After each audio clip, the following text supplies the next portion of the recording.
Students, आज मैं बताने वाला हूँ पार्ट्स ऑफ स्पीच पार्ट 2। पिछले क्लास में मैंने पार्ट्स ऑफ स्पीच क्या होता है और उसका मैंने डेफिनेशन बताया था। आज मैं बताऊंगा कि पार्ट्स ऑफ स्पीच कितने होते हैं और उनका यूज क्या है और उनको कैसे हम लोग पहचानेंगे कि वो पार्ट्स ऑफ स्पीच कैसे, मतलब वर्ड को देखते ही हम कैसे जान जाएंगे कि कौन सा पार्ट्स ऑफ स्पीच कहाँ यूज होगा और उसका क्या यूज है और क्या है वो। चलिए शुरू करते हैं। स्टूडेंट्स, पिछले क्लास में मैंने पार्ट्स ऑफ स्पीच का डेफिनेशन के बारे में चर्चा किया था कि ये कैसे आया, ये कहाँ से बना और ये होता क्या है। आज मैं एक एक करके जितने भी पार्ट्स ऑफ स्पीच हैं उसके बारे में मैं चर्चा करूँगा। तो फर्स्ट में आता है नाउन। नाउन एक्चुअली में होता क्या है, ये नेमिंग वर्ड होता है। दुनिया में जितनी भी चीज़ हैं, जितना भी सामान है, जो भी चीज़ हम लोग देखते हैं, जिसको हम फील कर सकते हैं, वो सारे क्या होते हैं, वो नाउन होते हैं। ऐसा दुनिया में कोई सा चीज़ नहीं है जिसका कुछ ना कुछ नाम नहीं है। वो जितने भी नाम हैं सारे नेमिंग वर्ड कहलाते हैं, वो नाउन कहलाते हैं। ये हमेशा सेंटेंस का या तो सब्जेक्ट के रूप में आता है या ऑब्जेक्ट के रूप में आता है। नाउन का यही काम है। जैसे हो गया काऊ, पेन, बॉक्स, कॉपी, ये सारे नाउन आते हैं, नाउन होते हैं। नंबर 2 में आता है प्रोनाउन। प्रोनाउन देखिए यहाँ पर जो है ना, इसके नाम से ही समझ में आ रहा है प्रोनाउन मतलब नाउन के साथ इसका कुछ ना कुछ रिलेशन ज़रूर है। मतलब प्रोनाउन उसको बोलेंगे जो नाउन को रिप्लेस कर सके। जो वर्ड इंग्लिश में नाउन को रिप्लेस कर सकता है उसी को हम प्रोनाउन बोलेंगे। ये भी सेंटेंस का या तो सब्जेक्ट के रूप में आता है या ऑब्जेक्ट के रूप में आता है। सेंटेंस का कोई भी सब्जेक्ट या ऑब्जेक्ट या तो नाउन हो सकता है या प्रोनाउन हो सकता है, दूसरा कोई चीज़ नहीं हो सकता है। तो इसका प्रोनाउन होता क्या है, जैसे ही, सी, ईट, यू एटसेट्रा, ये सारे प्रोनाउन होते हैं। जैसे मैंने बोला Ravi is a good boy, तो अब उसके लिए बार बार रवि का रिपीटेशन हम लोग नहीं करेंगे क्योंकि नाउन का सेंटेंस में बार बार रिपीटेशन गलत माना जाता है। तो उसके लिए हम लोग ही का यूज करेंगे। अगर कोई लड़की है तो उसके लिए सी का यूज करते हैं। कोई नॉन लिविंग थिंग्स है तो उसके लिए इट का यूज करते हैं। यू हो गया सेकेंड पर्सन। अब पर्सन के बारे में एक सेपरेट वीडियो बनाऊंगा, उसमें मैं डिक्लेयर करूंगा कि फर्स्ट पर्सन क्या होते हैं, सेकेंड पर्सन क्या होते हैं, थर्ड पर्सन क्या होते हैं। आज मैं पार्ट्स ऑफ स्पीच के बारे में बात कर रहा हूं तो केवल इसी के बारे में बात होगी। अब आ जाइए, थर्ड में आता है वर्ब। वर्ब क्या होता है? वर्ब होता है डूइंग एक्शन वर्ड या स्टेट वर्ड। अब स्टेट वर्ड क्या होता है? जैसे मैंने बोला आई एम ए टीचर, तो ये मेरा स्टेट बतला रहा है कि मैं एक टीचर हूँ, इसमें एक्शन नहीं हो रहा है। अब मैं बोलूँ अगर ही इज प्लेइंग क्रिकेट, तो प्लेइंग ये इसमें एक्शन हो रहा है, तो इसीलिए इसको एक्शन या स्टेट वर्ड बोला जाता है। जैसे इसमें हो जाएगा ईट, प्ले, स्पीक, ये सारे हो गए वर्ब। अब यहाँ आ गया फोर्थ में एडजेक्टिव। एडजेक्टिव ऐसे, हालांकि इसका प्रोनाउंसिएशन होता है एडजेक्टिव, डी साइलेंट होता है, लेकिन मैं समझाने के लिए बतला रहा हूँ कि एडजेक्टिव मतलब ये क्या करता है कि ये नाउन और प्रोनाउन में कुछ ना कुछ ऐड करता है। मतलब जो वर्ड नाउन और प्रोनाउन को क्वालिफाई करता है, डिस्क्राइब करता है, उसी को हम लोग एडजेक्टिव बोलते हैं। जैसे ही इज अ गुड बॉय, तब बॉय तो नाउन हो गया।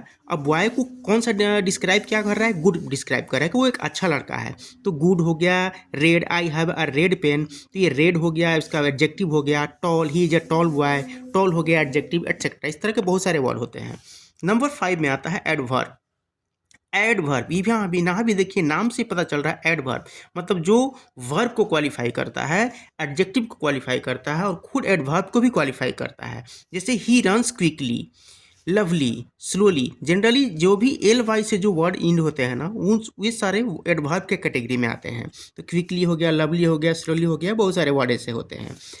नंबर 6 में है प्री पोजिशन। प्री पोजिशन, इसका नाम से ही लग रहा है प्री पोजिशन मतलब जो पोजीशन को बतलाता है।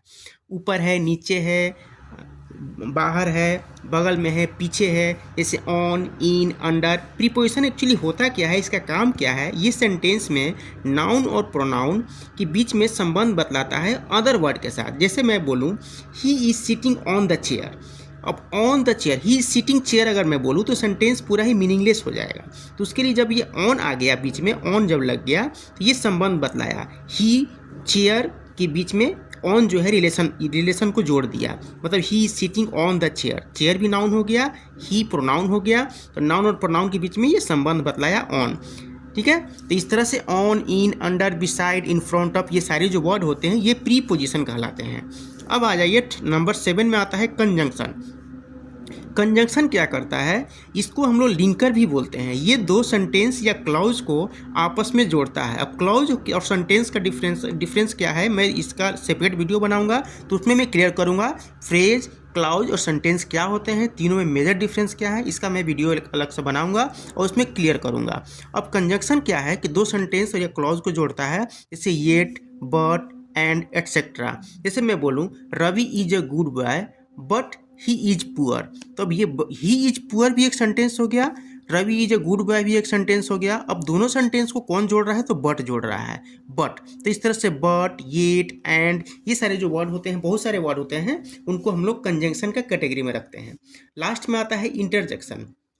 इंटरजेक्शन क्या होता है कि ये एक स्ट्रॉन्ग फीलिंग कराता है, सडन फीलिंग। जैसे मैं बोलूँ हिंदी में अगर बात करूँ तो बोलूँगा अरे वो गिर गया अचानक से। जैसे कोई क्रिकेटर शॉट मारा, सिक्स मारा, तो कमेंटेटर क्या बोलते हैं, what a shot that is. तो ये फीलिंग, स्ट्रॉन्ग फीलिंग कराता है। जैसे उस फीलिंग का अलग अलग वर्ड होता है इंग्लिश में, जैसे ओह, अलास, ब्रावो, एटसेट्रा। ब्रावो का मतलब होता है किसी को शाबाशी देना, अलास हो गया दुख बतलाता है। तो इस तरह से ये सडन फीलिंग कराता है। तो इंटरजेक्शन, ये टोटल जो होते हैं पार्ट्स ऑफ स्पीच, टोटल 8 होते हैं। कहीं कहीं आप लोग देखिए इंग्लिश ग्रामर में कि उसमें आर्टिकल को भी ऐड कर दिया जाता है, लेकिन वो रॉन्ग है। आर्टिकल एक्चुअली क्या है ना कि article is nothing, it's a part of adjective. Article adjective का ही पार्ट होता है। जैसे आर्टिकल ए एंड द, मैं उसका भी एक सेपरेट वीडियो बनाऊंगा। मैं थोड़ा सा यहाँ पर चर्चा करना चाहता हूँ। जैसे मैं बोलूँ I have a red pen या आई हैव अ पेन, तो अ क्या है, आर्टिकल है। आई हैव अ पेन, अ इस एडजेक्टिव का भी काम कर रहा है, तो ये एडजेक्टिव का ही पार्ट होता है। मैं इसको क्लियर करूंगा जब मैं सेपरेट वीडियो बनाऊंगा तब। तो आज पार्ट्स ऑफ स्पीच के बारे में इतना ही, इससे ज़्यादा कुछ नहीं है। फिर मैं अलग अलग सेपरेट वीडियो में बनाऊंगा जिसमें नाउन क्या होता है, नाउन कितने टाइप के होते हैं, pronoun, verb, adjective, adverb, preposition, conjunction.